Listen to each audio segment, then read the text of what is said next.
there's a chance that he ends up getting declared the president of the United States up and over the objections of the states simply because of all the shenanigans going on. And we live in the smartphone age, by the way. We've got plenty of documentation of weird shit happening.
Number one, it's not a hoax.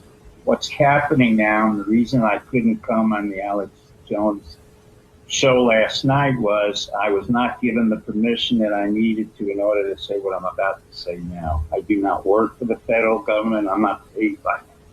Let me just say again what I said in 2016. There are honorable members of our intelligence, military, and civilian community in the government who understood exactly how corrupt Biden and the Democratic machinery is, was, and will be. This is really a sting operation, contrary to what everybody else said. Trump knew this was happening. Eric knew this was happening and warned the public. I knew this.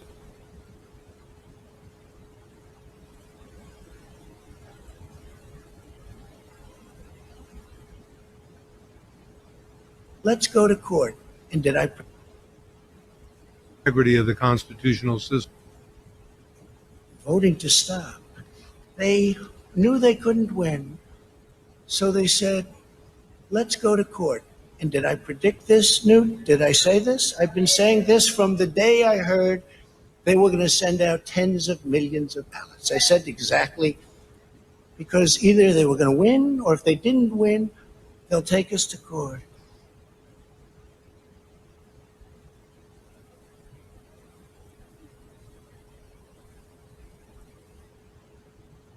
Was happening. However, I could not say anything about it. What happened was we watermarked every ballot with what's called the QFS blockchain encryption code. In other words, we know pretty well where every ballot is, where it went, and who has it. So this is not a stolen election. On the contrary, we reversed the entire game of war along the lines of Sun Tzu, The Art of War. And Trump was brilliant and still is brilliant at it. The reason he hasn't been seen, and Alex correctly said, oh, I haven't seen him in several days. Well, in the art of the war, you pull back, allow your enemy to make all the mistakes that they are making, manipulate the situation, expose them, and then come in for the final killing. And that's what's happening now. None of this was unexpected. All of this was expected. All of this is part of the sting operation we're running. And let me tell you that 48 hours ago, not only did we put markers on those ballots, but I can say now with the permission of people in the intelligence community and elsewhere, that we have sent out thousands and thousands of National Guards to 12 different states: Washington, Delaware, Texas, Arizona, Alabama, and everywhere. So now you have to consider and rethink what this is really about.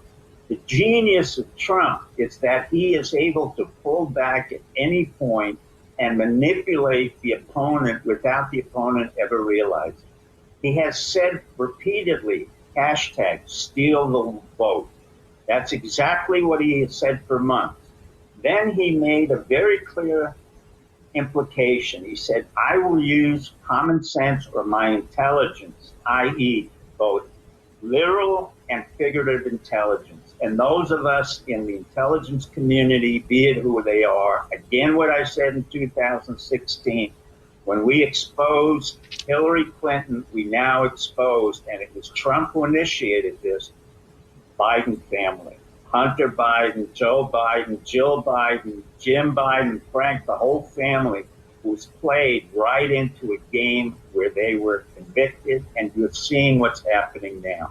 What was not announced was that we watermarked all the ballots with what I said at QFS blockchain, which is a very hard encryption code to break.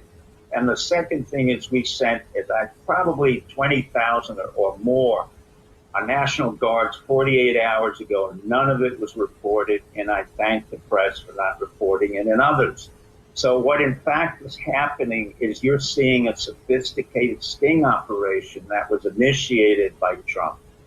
I'm just a lowly peasant in this game. And honestly, I was informed that I could say something about it today, only last night.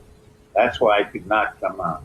Well, This is the reverse of what you guys have been thinking. It's not a civil war. We have not been surprised in any way.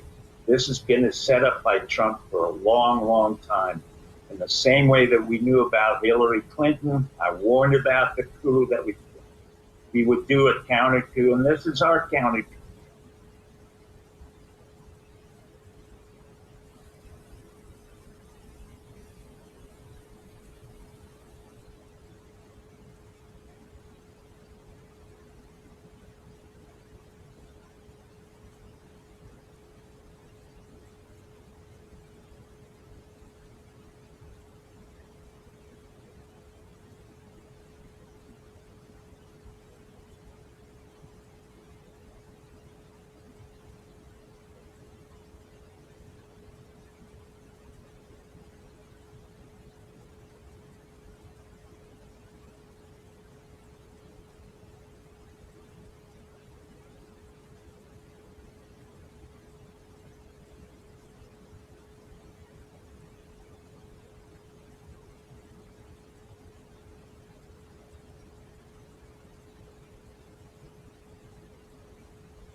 Again against the Bidens. And that's exactly what we expect. The corruption in the mail, the corruption in U.S.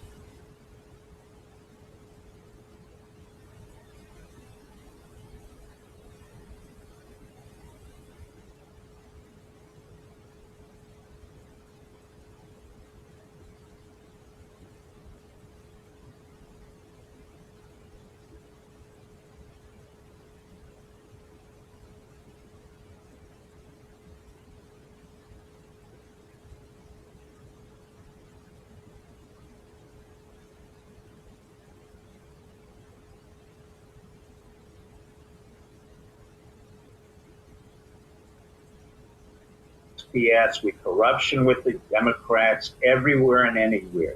There was no surprise here. And that's why we deployed National Guard soldiers to 12 different states. Well, Steve, you've just broken certainly perhaps the biggest news since the election here on this show. I have to play this out logically in my head. Our arrests. That's why I go on your show to basically, I keep. Well, I signing love you, them. Steve. I'd kiss you on the lips right now if it wasn't digitally. Can't, But can't for too many people watching it. we're open like that. We're tolerant. But Steve, following your logic here, I mean, are arrests inevitably coming down the road? Yeah. They're coming not just down the road, they're being implemented. What you saw Corey Wendowski and Pam Biondi saying when they were in Clay County and as well in Philadelphia, that was not just a threat. That was exactly what's going to happen. People will be arrested as of tonight, tomorrow, and it will go on for quite a while. And this was a total sting operation that I can say. So I will explain. not deal with anybody else. Well, And I have the permission to say it. I do not deal with classified information, as you know. I do not.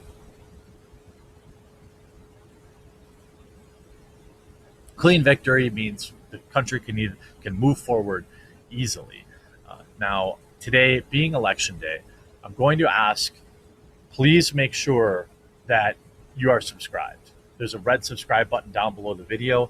Please make sure you were not unsubscribed. There has been a huge wave of removals and censorship going across YouTube. I'm going to talk about the shadow banning thing if I can get the topic in today, but this one is probably the most important topic. So please leave a like on it. Please share it. Please subscribe to support the channel. Now, YouTube, if you've been on YouTube for any amount of time in the past couple of weeks, it has been, for most people, non-stop Joe Biden ads. Like, non-stop. Now, as somebody who rarely gets ads on their videos, I'm happy. I'll take all of Joe Biden's money happily. I will take all of President Trump's money happily.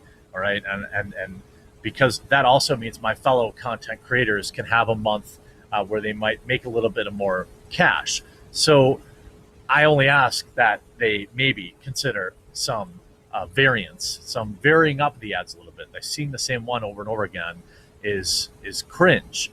But I've been talking to Steven Crowder too via DM, and I told him that I was going to be covering a new change that they made, which to me seems partisan. I have seen nothing. And look, I'm in Wisconsin, a battleground state. Maybe you've seen different ads, so understand that this is just what I've seen. But I've seen nothing but Biden ads. This morning, Steven Crowder uploaded this video, which I'm going to share with you, talking about what's going on with his channel. Mega election live stream at 8 p.m. Eastern. And I got to tell you, I woke up feeling good. There's some methodology that I think people are missing. I'll be talking about it tonight. We have all kinds of guests. We have Donald Trump Jr. We have people in Google banning the advertising of political ads around election time. They banned the ads around election time, specifically election day. No problem taking everybody's money right up until that, which we're going to talk about. But then check this out. Which I kind of understand, but I want to show you this. And YouTube banned promoting my videos criticizing the gender theory videos, which have nothing to do with the election. So I want to be really clear here. YouTube, Google, Facebook, Twitter, they're not just banning specific political advertising. They are banning the promotion of ideas. And I don't know if that's happening on both sides. Of course it isn't. I mean, of course it isn't. I've also seen a massive increase in videos that are yellow. I've seen a massive increase in videos that I've made that are age restricted, which is insanity to me because my videos, I mean, you see them. I mean, I couldn't be more milquetoast in the language and things that I use. But in just the past few days, you've already seen YouTube and Vimeo censor the new documentary about the super soldiers. This group, active in the U.S., that many refer to as super soldiers, as I will say, is among the topics that are not to be questioned or criticized on YouTube. But I thought it was just an idea. But also on another smaller website, Vimeo, that's judging by the fact the new documentary, which was published by Citizen Journalism Network, was removed from both platforms after it was uploaded on Saturday, even though the trailer was still available on YouTube. The reason given by Vimeo, considering some less prone to censorship and restriction, but less influential than YouTube, is that users are not allowed to upload videos that show really bad behavior. Judging by the reports, YouTube is yet to explain the reason behind it. Well, we all know, right? And we all know. This also, when we look at, I want to actually cover this in. Reddit has actually started banning BitChute links. I wonder if, yeah, look at it. Not one person's covered it. Are you kidding me? Really?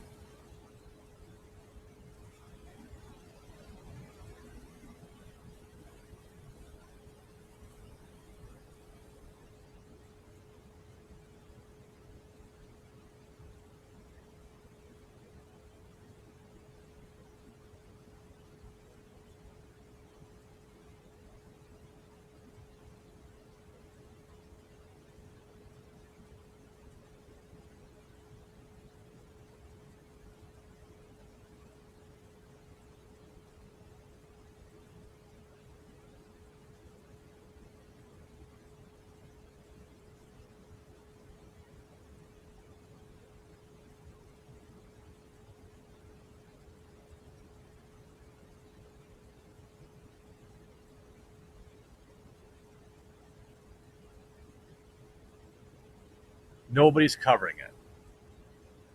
Any idea why sharing my BitChute videos on Reddit gets linked removed? BitChute is site-wide banned. That was 8 months ago. You can only share links in text, posts, or comments. Just make a text post and put the link there. Why that is? Well, I guess you know why. I mean, exactly. Why? What's wrong with BitChute? Just make a text post and put the link there. Why that is? Well, I guess you know why. I mean, exactly. Why? What's wrong with BitChute having a link available, right? And now we can see this.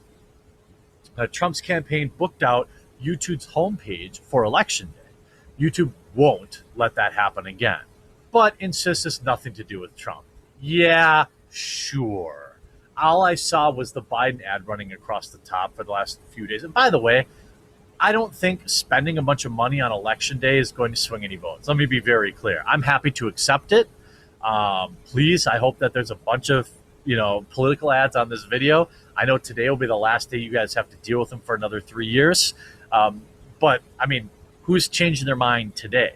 Nobody, right? But it's interesting that YouTube is, of course, again, selectively picking. Of course it has to do with Trump. Of course it does. Now it says, President Donald Trump, Trump's huge YouTube ad spend is the last time any campaign will be able to book out the platform's homepage for days at a time. YouTube confirmed to CNBC Monday from 2021, advertisers won't be able to book out the homepage slot for a whole day, as Trump has done on Election Day. Trump's YouTube ad strategy became apparent in February when he reserved the banner ads on YouTube's homepage for the days leading up and including Election Day, per the New York Times. It cost $2 million a day to book that slot, also known as YouTube's masthead. And here you have this. It shows a video ad. I think if you refresh it, it just auto plays. Yeah, this video, which was a dude, I think it was a My Response to Tim Pool video. Of course, he's got all this stuff going on here. But again, how many people's vote will this change? Probably not many. But my interest in it starts and stops with an obvious bias. Trump also booked out the YouTube mastheads for 96 hours in August to coincide with the DNC. YouTube denied its decision had anything to do with the election. Bull. This change gives advertisers more budget flexibility and applies across all verticals, not just political advertisements, a YouTube spokesperson said. YouTube's parent company, Google, said that the change was not connected in any way to the presidential election. Of course it is. Of course it is. Despite Trump's YouTube blitzes, Biden actually spent more than him on Google ads. Google's transparency report for President Biden for president shows an overall spend of $80 million. While Trump spent $76 million. That's YouTube profited $150 million off this election. And like pennies of that trickled down to creators. Just saying. But Trump appears to have spent more money on individual ads. His $76 million was used to place 26,000 ads, and Biden's got 56,000 ads. This means Trump spent an average of $2,800 per ad, while Biden spent $1,400. This could suggest that Trump's strategy was more focused on big-ticket ad spends, such as booking out the YouTube masthead. In some way, buying ads on YouTube makes sense, as it's not only a popular social media platform, but it's also an increasingly important news source. Yeah, which is why all the independent YouTube creators have basically been buried in the YouTube search algorithm for the last, I don't know, month. Anything that has any kind of remotely political slant to it is just getting buried. Channels have completely stopped growing. Heck, I have a second channel called Midwestly. It was growing pretty steadily every couple days, every day, a couple hundred subscribers every day, and then it just completely stopped. In fact, even had some negative days, which coincidentally, Monday, yesterday, had a decent day. So I don't know if they switched things back or what's going on. It's probably too late now, right? It's extremely unlikely that these ads will sway anyone's opinion or voting intention so late in the game. I agree with that, which begs the question why the Trump campaign has bought these spaces at this time in the first place. I agree. If I were advising him on ad spend, I wouldn't have spent $2 million on election day. It's just, especially I would have changed the messaging to be like, hey, today is the last day to vote. You know what I mean? And if we click this video, I wonder if it shows. So this video has a million views with 13,000 downvotes. Trump got his thumbnail on Fiverr. Maybe someday Trump will be caught sneaking into the White House. I mean, it's I don't know. I mean, it's I don't know. I don't trust I don't love the strategy, but the important thing here is obviously we're seeing a massive increase in partisan censorship by YouTube, and it's only going to get worse, especially if Trump loses. I hope you enjoyed this video. We'll talk to you again real soon.